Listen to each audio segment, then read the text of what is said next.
how much credit did you give anybody else in those comebacks? You didn't mention the defense. When they held him out of the end zone and they kept holding him to three. They kept holding him to three. They got the ball back for Brady. You didn't give the defense any credit then. Now you blame the defense. I knew that was going to come, but I was ready for you today. Well, you knew it was going to come. How could it not come? Let me ask you a question. It was 28-0 at halftime. Let me ask you a question. Yeah, he did nothing. That's exactly right. I'm glad you said that. It was 28-0. It could have easily been 28-28. What did Brock Purdy do in the first half? What did Tom Brady do in the first half? What did Tom Brady do in the first half? You do realize when the 49ers scored, they kicked the ball off. They kicked it to Tom Brady. What did Tom do? Well, he threw a touchdown pass to Mike Evans, but it called back because of a hold. Okay, did the guy hold? Did the guy hold? No, Yes. I'll say yes. Oh, you'll say yes. Okay, and that 13-point comeback with under 4 minutes, with 4 minutes left, how much credit did you give anybody else? Did you give the defense any credit? Sure, I did. No, you didn't. Well, no, they're playing Andy Dalton. Oh, okay. They're playing. Don't do that, Skip. This is Brock Purdy. Oh, exactly. They're playing Andy Dalton. His first ever NFL start as Mr. Irrelevant. So now I'm gonna have to give him. So video. Hey DJ, drop the tracks right quick.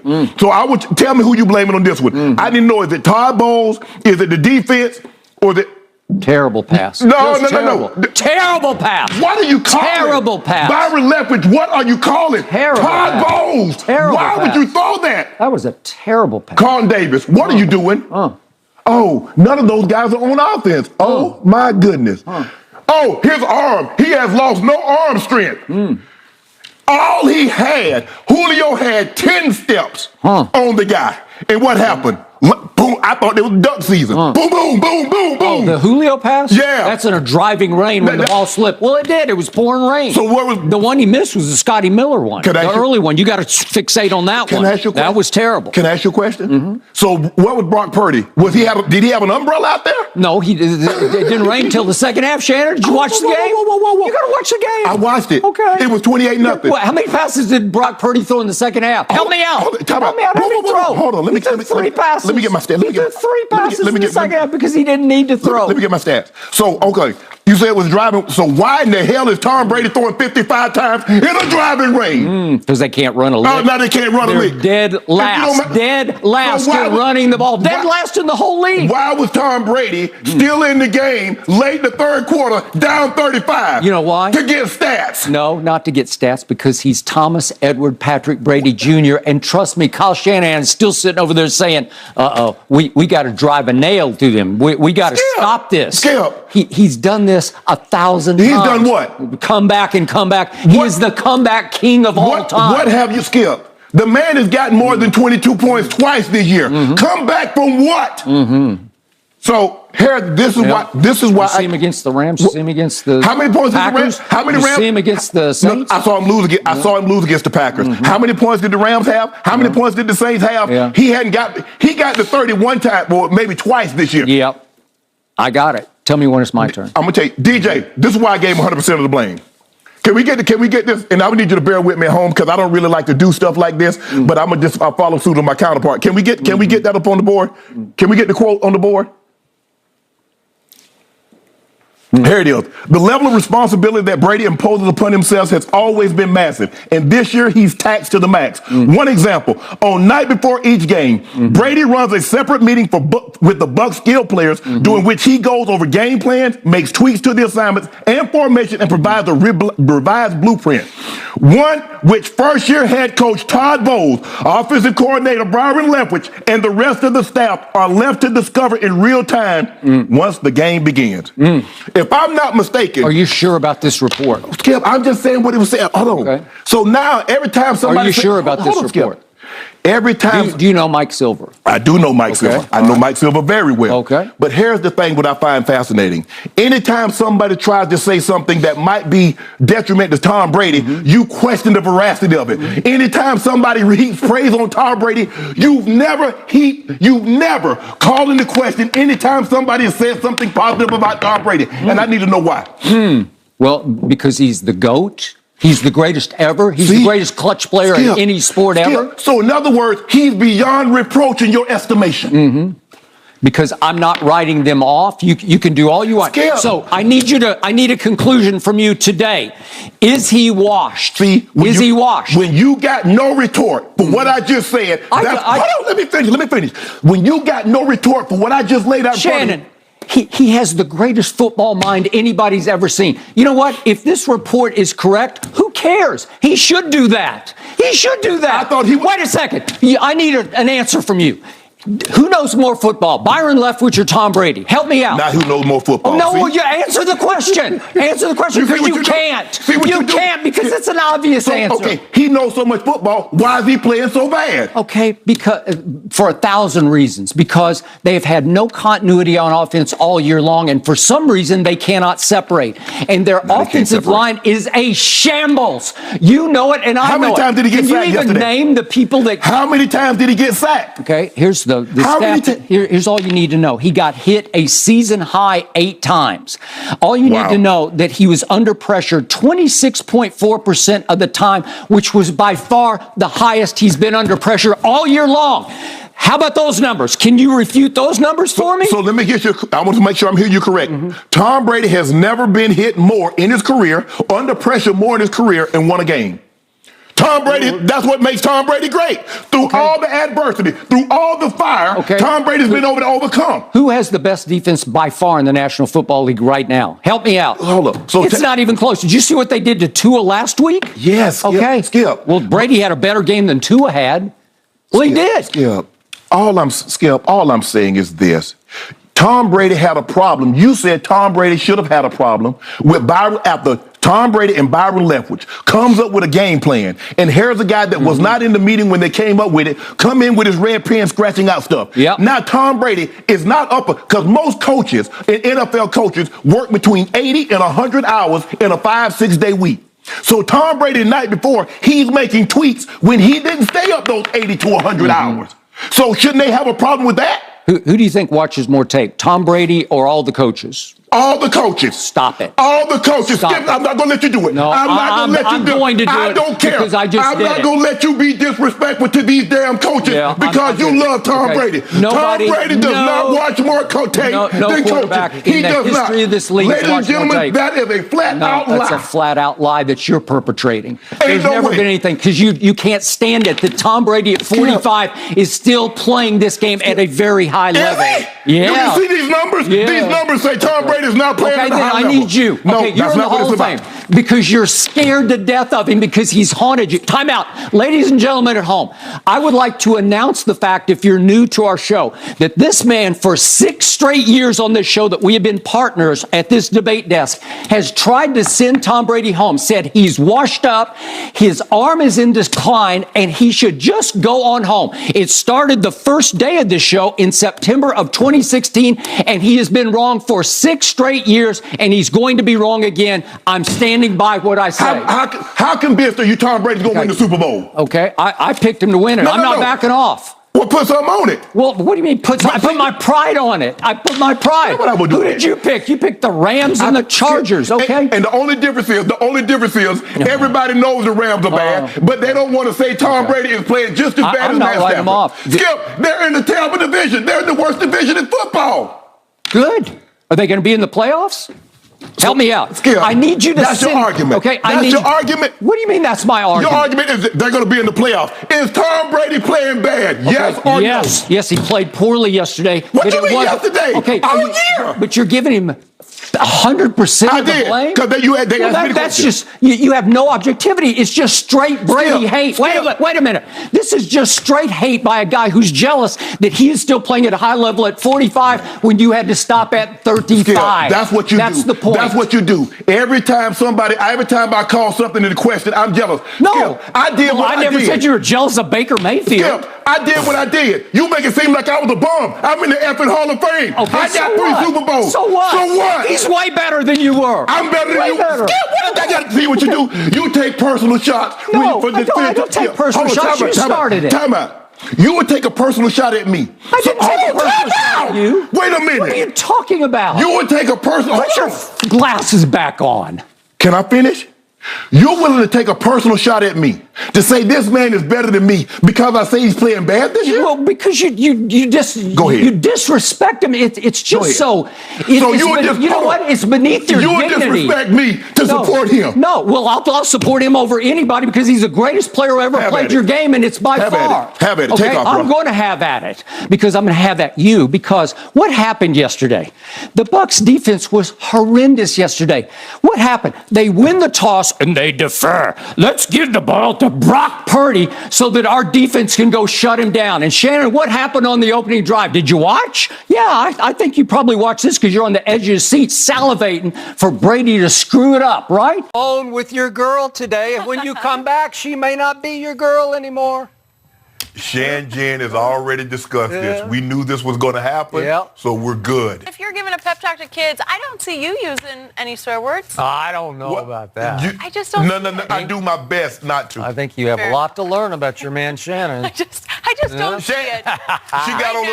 She got on them Laker colors. You see what she got on today? Oh my gosh, I didn't even realize Yeah. that for you. Don't worry about it. Jen.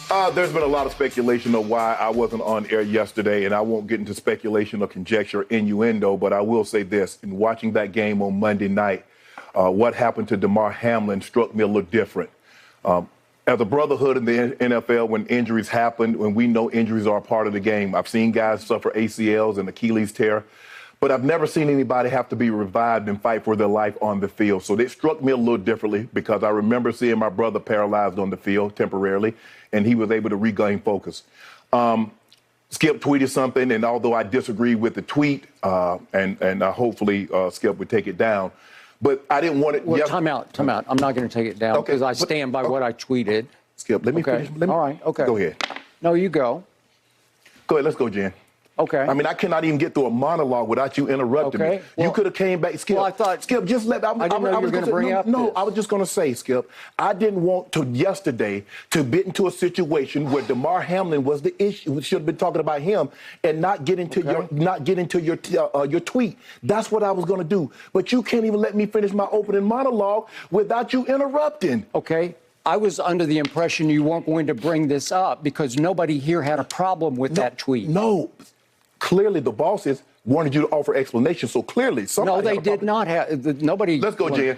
Yeah, easy for you to say, Wayne.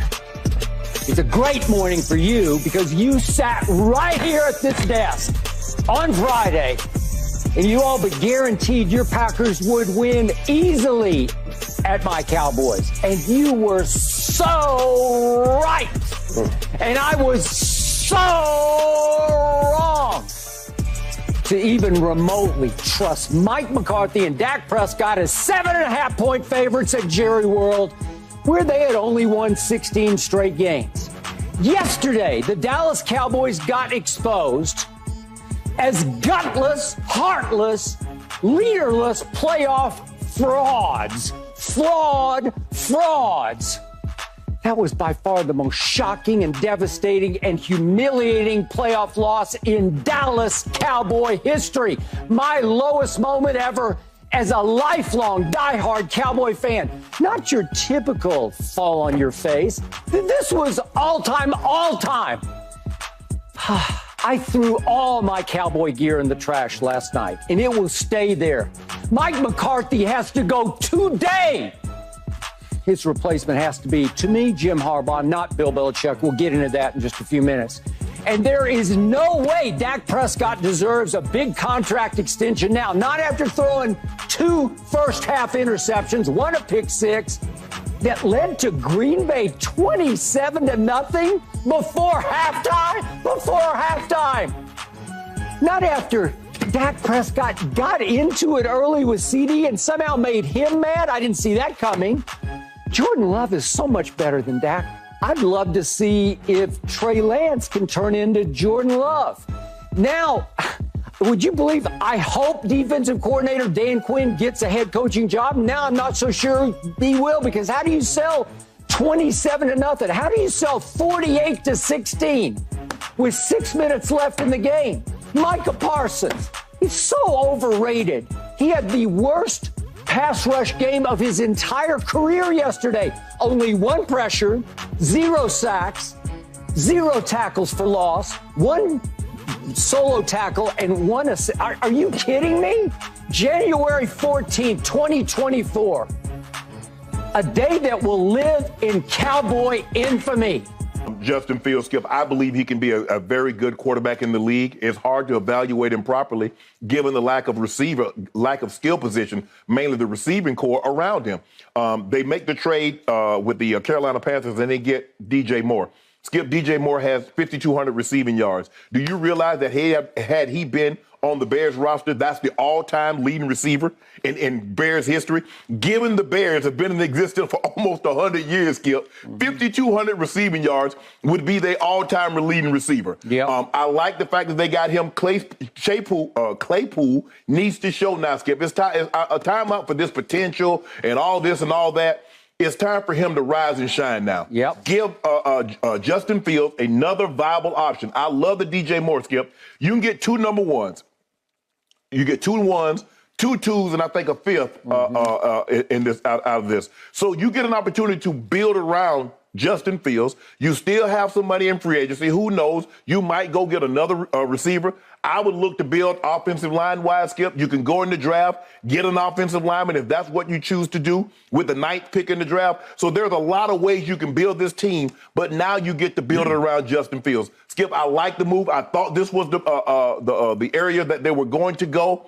I know there's some things that he said that leads you like, well, damn, bro, you in Chicago. They're not putting a dome in Chicago. I understand it's cold, but you're going to have to learn how to throw in the elements because that's one of the advantages that the Bears have is the elements. So for me, Skip, I like the move.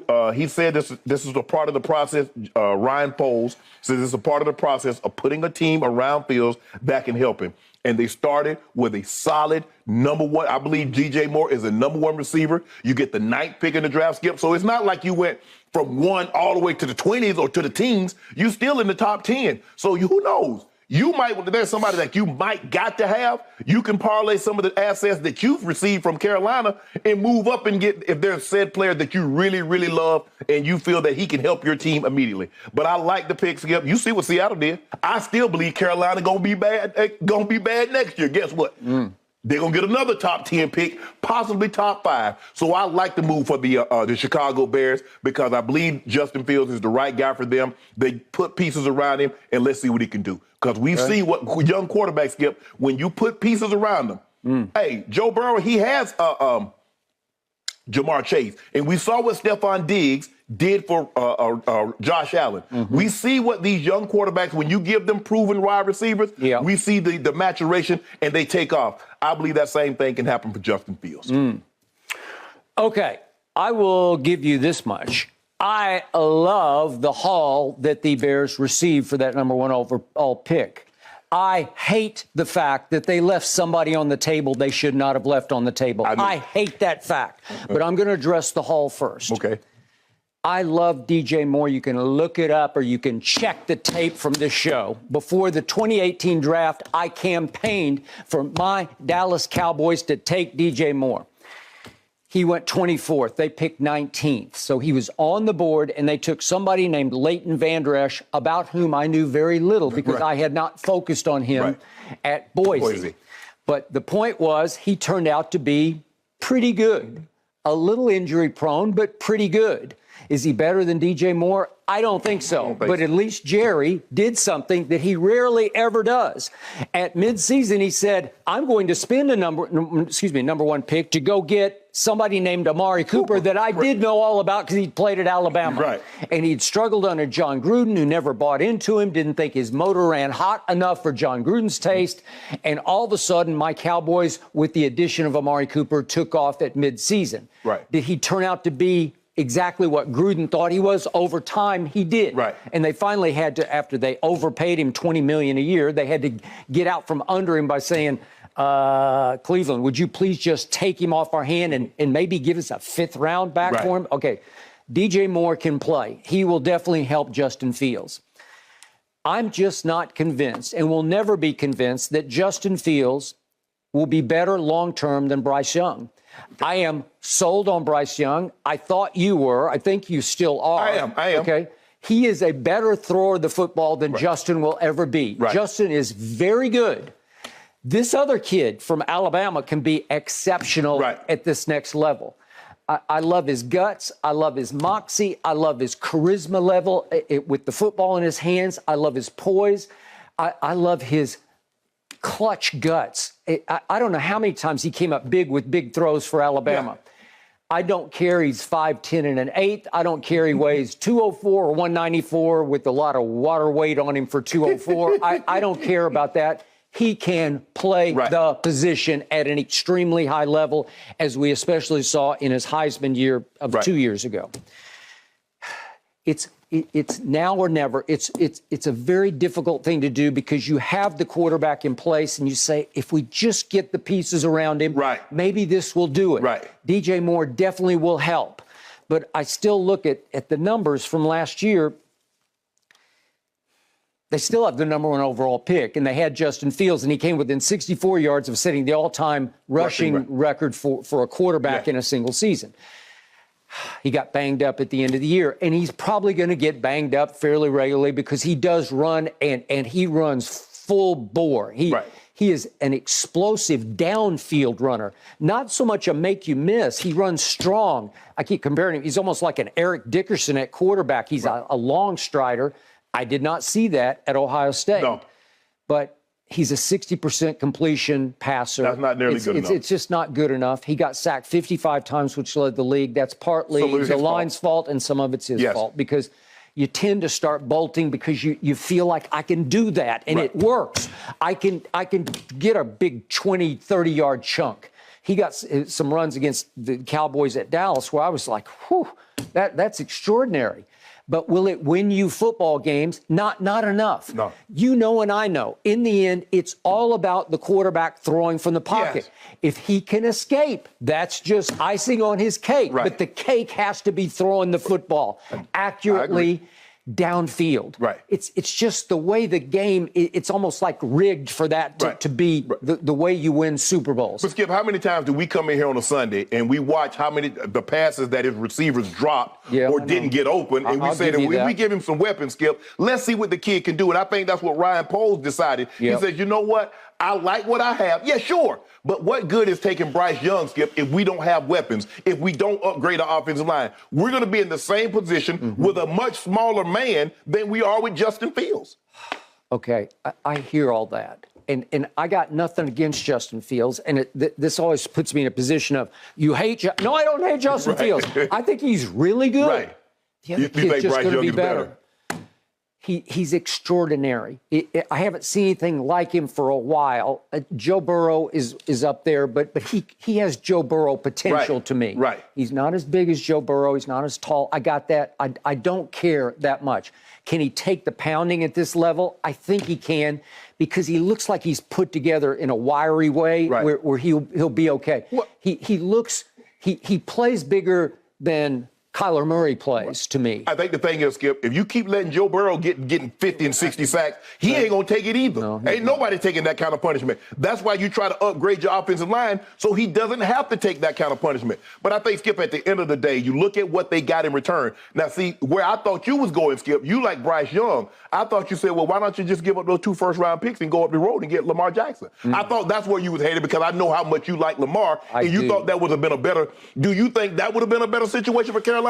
Because you keep the 2 seconds, you keep DJ Moore, and you keep your 4th or 5th round pick that you also gave up. The Lamar thing is so complicated right now because the first thing that has to happen is the contract. You have to sign the tender. No, I mean he has to sign the tag tender because right now he's untradeable. Right. But I'm thinking the thing is, okay, let's just say for the sake of argument that the Ravens says, okay, you can talk to Carolina. Carolina says, Ozzie, DeCosta, we would like to talk.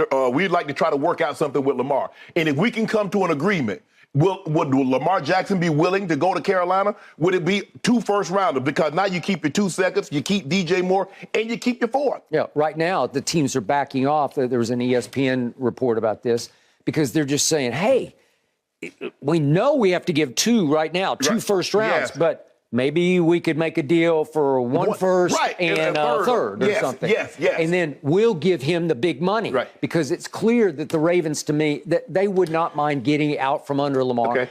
They just shamed him to me. They disrespected him. They said, we'll even put the non-exclusive on you so we don't have to pay you $45 million for exclusive. It's only $32 million. But first he has to sign the dotted line. No, he's not signing. He's not signing. Okay. Because here's the thing. If I sign this contract for everything that the Ravens have and I don't show up for it, they take money from me. They do. So I'm not signing that contract until the 18th hour. Okay. If there's such a thing as an 18th hour, because I know I don't know, but I have a very sneaky suspicion he's very upset with this tag, and you had 2.5 years to get something done, and we haven't gotten it done yet. I'm sure he's furious over this. I'm sure he's hurt over this because he's hurt over the fact that he went through the whole year last year and nothing happened. Correct.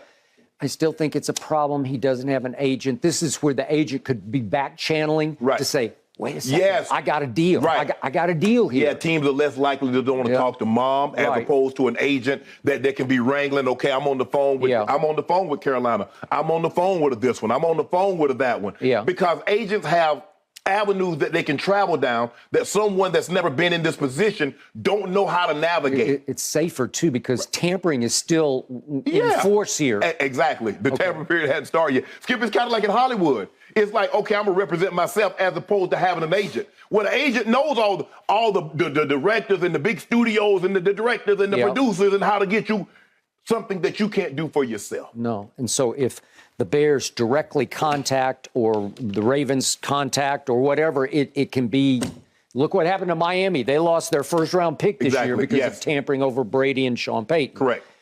All right, back to the comments. And you were very hard on Justin Fields when he made these comments. Yeah. And I was just sort of horrified for him because this is your livelihood. This is your home. This is your new home base. You got to protect your own soil here because I worked there for 3 years covering this team for the Chicago Tribune, and it was all about bear weather to me because back to the 1985 Bears, the reason they dominated in the playoffs in large part was because of bear weather. Yes. And remember the punt for the Giants where he just whiffed it because the wind was so strong. So he said, did Justin Fields the other day to Barstool Sports on Pardon My Take, he said, it's just very difficult to adjust to, especially the wind.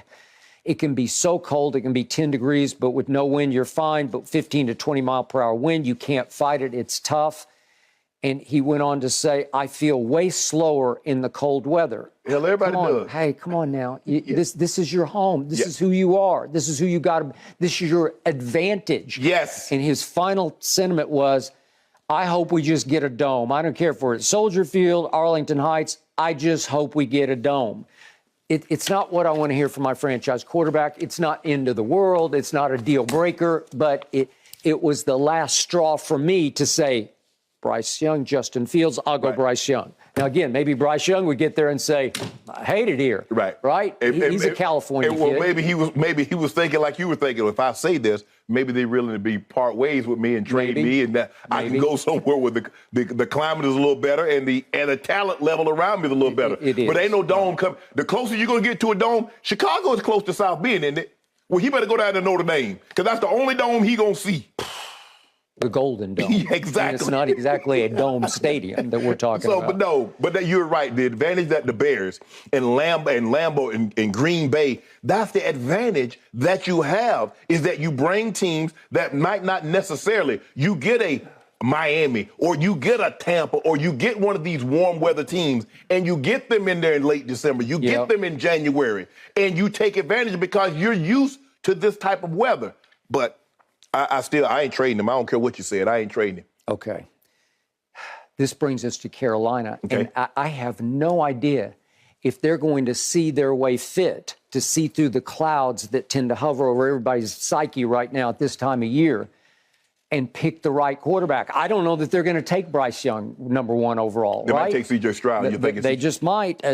They have made all year. They made noise about they liked Will Levis. Well, we've had a big sea change. We have a new GM. We have a new head coach. I have no idea what direction they're going to go. They might like Anthony Richardson for all I know after he won the combine.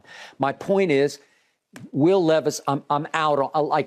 But watch them take Will Levis. It wouldn't shock me because their history would tell you that they have clown show sort of components. It goes all the way to the top. It goes to the owner, and he's still there. He's the one constant. Right. If they take Will Levis, that's a swing and a miss.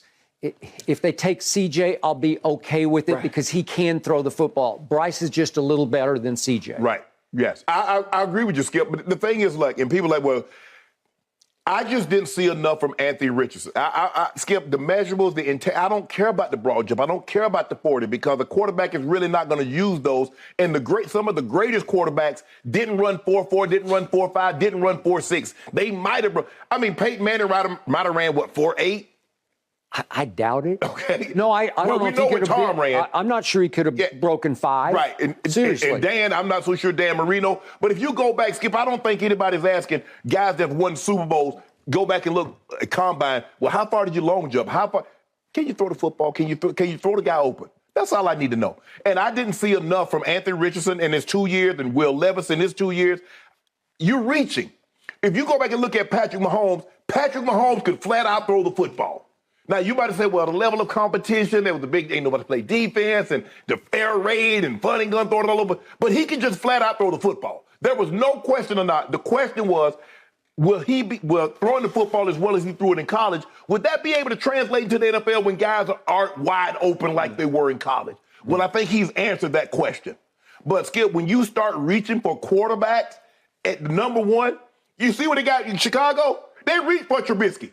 Now, what did your eyes tell you? Deshaun Watson was better than Mitchell Trubisky. I don't care what tape you watch, he was better. And since you reached for Trubisky, not only did you get fired, you set your franchise back. You did. I got it. Will Levis. Just go put the tape in against my Vanderbilt Commodores. My team beat their team at Lexington. Go watch it because I watched it carefully. He's not the answer. He's not the number 1 overall pick. He's a little shaky in the pocket. His poise is questionable at best. Mm-hmm. His accuracy comes and goes. He's the classic, I got a cannon. Right. But does the cannon always fire accurately? Because it's all that matters. Did Tom Brady have a cannon? No, he didn't have a cannon. He had a nice arm, but he didn't have a cannon. Right. Did Peyton have a cannon? No, not really. Okay, Dan Marino did have a cannon, and that worked. Right. Okay. Montana didn't have one either. Didn't have a cannon. Okay. It's accuracy. It's poise. That's it. It's your command of the position. Can you read it quickly and find the open guy and throw him open if he's not open? Yes. It's your ability to see it and feel it before it happens. Okay, I didn't see it in Will Levis. I haven't seen. I watched my Vanderbilt Commodores beat Florida at Nashville. Right. And Anthony Richardson made some big time throws in that game, and he missed a lot of. Where you just said, what? Where was that? He was a 54% completion thrower last year. Well, it's just not good enough. And I get it. He is a spectacular specimen at 6'4", 244. I mean, we've never seen anything quite like it's a little beyond Cam. Right. Cam could play. I watched Cam. I didn't watch, but he went to Blinn Junior College because he had a problem at Florida. Right. And he goes down there and wins the national championship. And then he goes to Auburn, and in 1 year, he won the national championship. And look at the talent. Cam ain't have not one offensive guy that's playing in the NFL. Nope. And he took that team on his shoulders. If you give Cam Newton the talent that Anthony Richardson had. Lord have mercy. Oh, listen. And again, Cam started at Florida, and he just had a problem, or he probably would have, who knows, I think Tebow was there. So it would have been probably an issue, but whatever. But he keeps saying, well, I'm Cam. What did he say? He's Cam Jackson or what? Yes, Cam Jackson. And people will start, but brother, can y'all let him be? Let him be. Stop. Cam is an MVP. Lamar Jackson was an MVP. Cam took a team to the Super Bowl. Lamar Jackson has taken to a team to the playoffs several times. Yep. Y'all wouldn't even let the guy blossom or grow. He's already this and compared him to that. And then when he doesn't succeed, I told you he was going to be a bust. Well, you compared him to MVPs from the jump. That is right. Bottom line, final takeaway. I did cover the Bears in Chicago. I have a whole lot of friends in Chicago. They bleed Bears. That's what because in the end, believe it or not, that is a Bears town. I don't care what you say. It's about the Bears in the end, and it's been since 1985.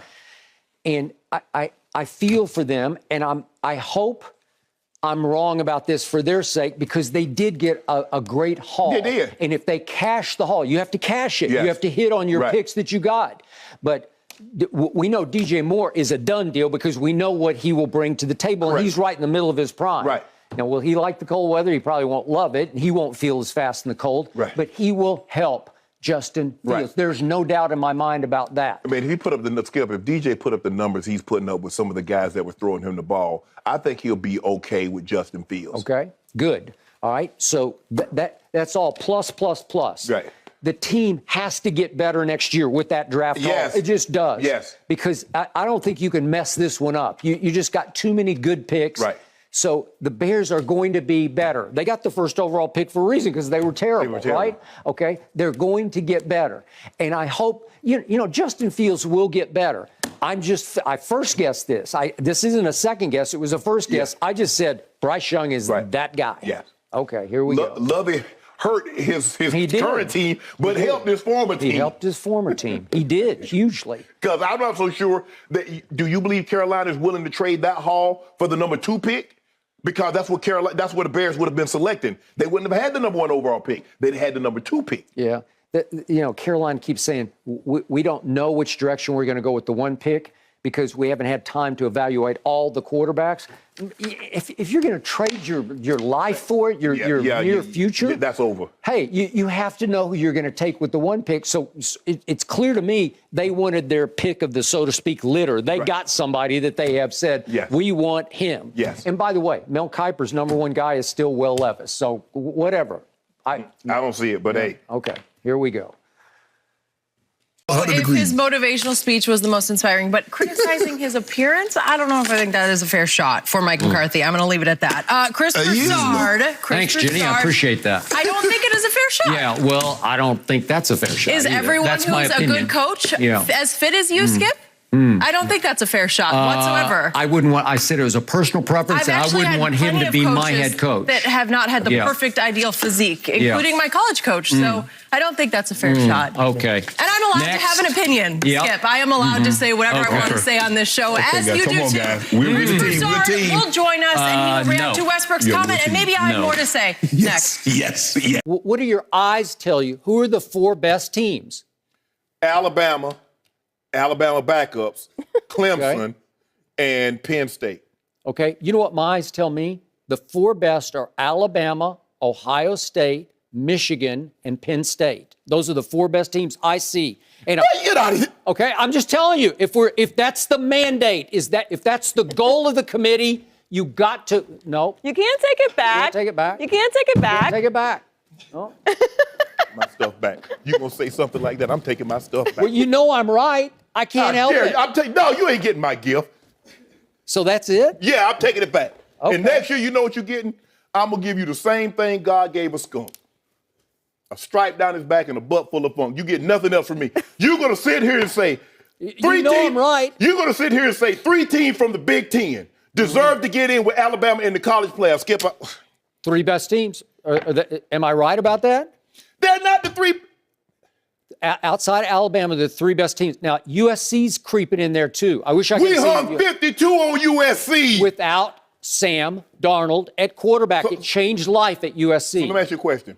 Wait a second. You're the one who says, why do you count the September games so much, right? What?